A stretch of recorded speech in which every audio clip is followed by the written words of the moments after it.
My name is Michael Bosque, and I'm thankful to Crossroads Mission for saving my life. You know, growing up, there was alcohol and drugs in my home. You know, it was something that my dad was involved in, and it was something that I would see how it would change my dad. You know, there was times in his life where he would have his good times, where he would focus on the family, and he would be a dad. You know, he was always a dad, but he would focus on the family, where we would go to church, we would do things, but then he would have his moments where he was just into getting high, getting drunk, and you know, he wasn't around for the home. So it was something that I was always something that I frowned upon, and said that I was something I would never do, because I could see the changes in my dad. So I was trying to be a dad to my son, but because I was also getting high, I ended up following my dad's steps. I wish I could go back to those times and change it, but it's something that I can't do. I ended up separating from my family. I ended up leaving my family. I gotta say it was because of my addiction, because of my mindset. My mindset would always be the one that would always trick me into telling me, do this, do that. My mindset would be the one that, if I had $20 in my pocket, my mindset would tell me, hey, you know, use those last $20 to get high, but don't worry about it, because later on somebody will lend you some money, or you could always do this, or you could always do that for money. And I would follow through. And then as soon as I got high, my mindset would tell me, like, man, you're dumb. You're you know, it'd be the one that would shame me the most, you know. And then so my whole high would just be like depression. And this was one time after another. It always kept doing that. So I could tell my mindset was doing the same thing to me when I was in that room. So my mindset was, I'm gonna make some money and I'm gonna start all over again. I made an attempt. I went to Alaska. I did a couple fishing seasons. I was hoping to save that money, but all it did was just escalated my drug habit. You know, at the end, I ended up living with my one friend. I had differences with one of her family members, and that led to me getting kicked out of what was my comfort zone. You know, I paid my rent there, but we also had a little laundry room where I would spend a lot of my time there. You know, that made it comfortable for me to get high, and that was my whole thing. You know, towards the end, I was in the last 8 months before I ended up coming to Crossroads. I had money that I had saved up from Alaska. I had some unemployment checks. I had money so that allowed me to not work for 8 months and just get high for 8 months. You know, I had differences with one of the family members. I ended up getting kicked out. I was put in a position where I was homeless from one day to the other. You know, I couldn't believe it. You know, one of the police officers, I could tell he was mocking me when they had told me that I had to leave. He told me, you know what, you could always go to Crossroads. But I could tell he was mocking me when he was like, but you know, you got to be sober. So to me, it frustrated me, you know, like, oh, you know, like I felt he was making fun of me. But that was actually something that I put into consideration when I found myself being homeless. So I found myself in a crossroads where I continued getting high, or it was either I needed to sober up because of what that officer had told me. So when I didn't have no more money, I ended up going to Crossroads. I felt safe at Crossroads, you know, because I guess it was just the difference in my life, where I was actually sober for the first time in my life in 25 years, you know. It was the first time in my life I had been sober, and by choice. So I was eventually asked to join a New Way. So eventually, after being there for a while, I was eventually told that I needed to start joining, do some of the groups, do some of the meetings. And at first I was kind of like hesitant, and I was like, oh, you know, like, you know, to me I was just good, just going to work and then just going to stay there. But I started going to the meetings, you know, and that had a big impact in my sobriety, because being in the groups, I saw how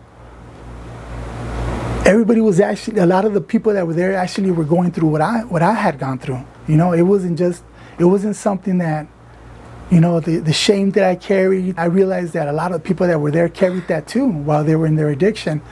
So I started having a bond with these guys. When we would talk, you know, everybody gets the opportunity, as a group, we get to speak in a group, certain people say certain stories, we give them that respect where we allow them to speak so they could say what they need to get off their chest, and then we kind of give a little bit of, everybody gives a little bit of feedback, or the teacher at the time, he gives his feedback, and that actually, there was a bond, there was carnalismo there, there was a fellowship in there.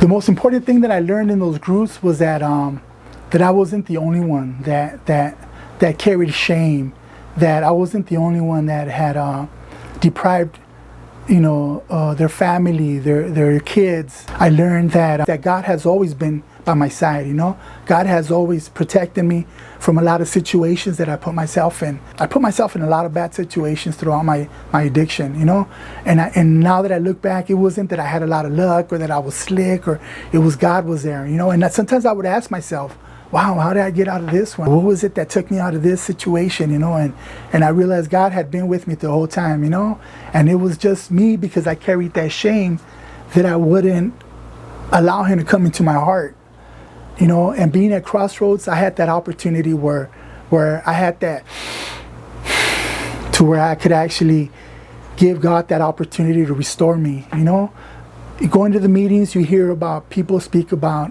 how God works in their lives, and I realized, that's where I was realizing, like, wow, God has been working in my life. God has never abandoned me. It was me that abandoned him. And I consider that part of my recovery. I consider that part of my spiritual awakening, because that's what allowed me to start talking to God, allowing God back into my life.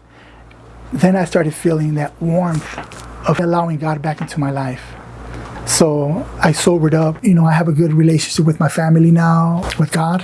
Everybody that has an addiction, everybody that's going through depression, anybody that feels that they need a hand, if you're homeless, if you feel that you're alone, there's actually help out there that could help you. There's Crossroads Mission that was able to help me. You got to give yourself that opportunity. Crossroads has a lot of resources. They don't just help you with an addiction. They could also help you if you're homeless. They could help you get your GED. There's a lot of resources that Crossroads Missions offers, and I want you to know that you're not alone. I actually met a lot of people at Crossroads that are genuine. These were people that actually went through the addiction. They went through what we went through, and they understand. Your life could either be one day, or it could be day one.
there. I felt like that was my safe haven right there, you know. I would see a lot of people that they would come in, you know, and I could just see that confusion in their face, you know. And then eventually, after being there for so long, you could see like that they'd start having like their features were just different, you know. People, you know, it was different, you know.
How would you say that your life has changed from before you came to Crossroads to after? Okay.